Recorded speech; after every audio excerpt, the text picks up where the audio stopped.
Hey everybody, Smart Silver Stacker here. Hope you're doing well. Today we got a warning from the head of the International Energy Agency that the world is in the midst of the first truly global energy crisis. And as bad as that sounds, I'm afraid that that may be a bit of an understatement because as we approach the end of 2022, there is a perfect storm of factors threatening to drive global energy prices much, much higher. So let's get into some of those reasons and let's talk about why by the end of this year, it's very likely that we are going to see energy and oil prices rising dramatically. So the first thing is that we've got Europe's increasing dependence on these liquid natural gas tankers. And it's kind of a problem because Europe doesn't have enough infrastructure to unload these ships fast enough. These ships, once they travel across the ocean, they have to pull into a regasification terminal where the liquid gas that they're carrying is converted back into gas so that it can be distributed, used for energy, what have you. And at the moment, there is a long line of tankers queuing up off the coast of Europe because they simply don't have enough of these regasification terminals. And that's a problem. Infrastructure is a real issue when you're trying to shift the type of energy you're using. It's still natural gas, but all of the existing European infrastructure is designed to carry gas via pipeline from east to west. And now most of these regasification terminals are in the west. They're in Spain. That's where they have the most of them. And they're having to unload the gas there and transport it the opposite direction. And unfortunately, they just don't have the infrastructure to do this, and it's going to be years before they are able to construct sufficient infrastructure to make this an easy process. And ultimately, the cost of all of that infrastructure is going to have to be paid for by somebody, and so for years to come, Europe is going to be experiencing elevated energy prices as a result of this transition away from cheap Russian natural gas. And speaking of that Russian natural gas, this is another threat to European energy security. They are discussing implementing this natural gas price cap, which, it's a very convenient solution. Politicians seem to think that they can just fix things by writing, laws on paper as if they're wizards or something because it seems like their solution is, well, the price of natural gas is too high. Let's just pass a law saying that it can't be any higher than X number. And Russia, of course, not interested in participating in that. They're not interested in selling natural gas below the actual market price. And so they've warned that all of the remaining flows of Russian gas to Europe will cease should this gas price cap be implemented. Of course, a large percentage of Russian gas that goes to Europe has already been diminished.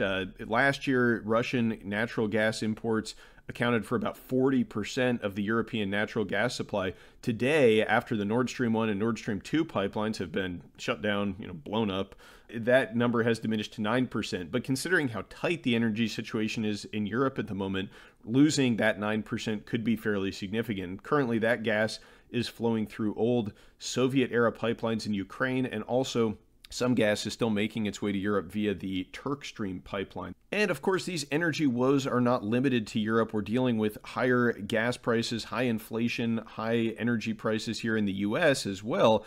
And part of Joe Biden's solution to that has been these releases of oil from the Strategic Petroleum Reserve. And upon the news of OPEC's recent production cut of 2 million barrels per day of production, Joe Biden has announced additional release of oil from the SPR. So these sales kicked off in April of this year. They've been ongoing to the tune of about 1 million barrels per day. And now Joe Biden has authorized the release of an additional 15 million barrels in November and December. But let's put that number into some context, okay? So 15 million barrels. First of all, you can think about it in terms of the OPEC production cuts, 2 million barrels per day. So, this release only accounts for about 7.5 days of those cuts. But here's another number that you might want to look at. This is the October oil market report from the International Energy Agency. And one of the bullet points here, you can see that Russian oil exports have been falling. They've fallen by about 500,000 barrels per day from the pre-Ukraine war levels. But still, in September, they exported about 7.5 million barrels per day. So think about that compared to Joe Biden's release of 15 million barrels from the Strategic Petroleum Reserve. 2 days of Russian exports. It's not very much. And here's the real problem that we're going to face as we approach the end of 2022. That is these EU sanctions, which are scheduled to go into effect at the beginning of December. December 5th is when this embargo is going to go into effect. And I've covered this in previous videos. If you want to check those out, I'll put a link down in the description. But the gist of this is that the EU is no longer going to insure Russian oil tankers. They're going to blacklist them, basically, if they transport Russian oil. Now, there is an out for that, and that's this whole price cap mechanism that we've seen the G7 propose. And the idea is that if these oil tankers take on Russian oil and they agree to keep all the prices under the cap to limit Russian oil revenue, they can still go ahead and get insurance and deliver this oil. But Russia has already announced that they will not sell oil to anybody who participates in this price cap scheme. And listen to this clause from the EU embargo, because this wording is pretty severe.